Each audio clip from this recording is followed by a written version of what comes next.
Salah siji kana wedhus wae warga Desa Klagen Kambiran, Kecamatan Maospati, Kabupaten Magetan, Senin isuk mang kobong. Dibedhek kobongan teko Diang utawa Suket sing diobong gawe anget-angetan kandang. Polahe kobongan iki wedhus 7 matek kosong. Sing duwe wedhus dibedhek toroke sampai puluhan juta rupiah.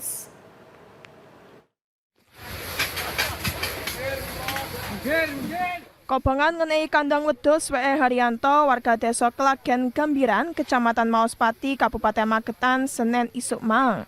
Dibedhek kobongan teko Diang utawa Suket sing diobong gawe anget-angetan kandang. Genine Diang sing wis dikira mati tibakno sek ana mawoe sampai akhirnya murup maneh terus merantak badok bangunan kandang. Sing duwe kandang Haryanto ngomong dhek sempat ngurupno Diang kira-kira jam 6 isuk. Mari ngono dhek ngale teko kandang, polahe wis ngira genine mati. Lan ceketek pas balik genine moro-moro mublak-mublak gede sampai gak iso dikendhalekno. Warga saiterane sing ero kobongan iku langsung nyacak mateni geni bareng-bareng gawe ember karo banyu saonoke. Tapi polahe kandang wedhus iku teko bahan sing gampang kobong, genine cepet merantak sampai mbadok kabeh isine kandang.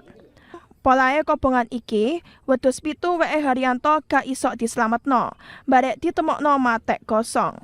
Saliyane karena wedhuse matek, sing duwe kandang yo dibedhek isok toroke sampai 20 juta rupiah.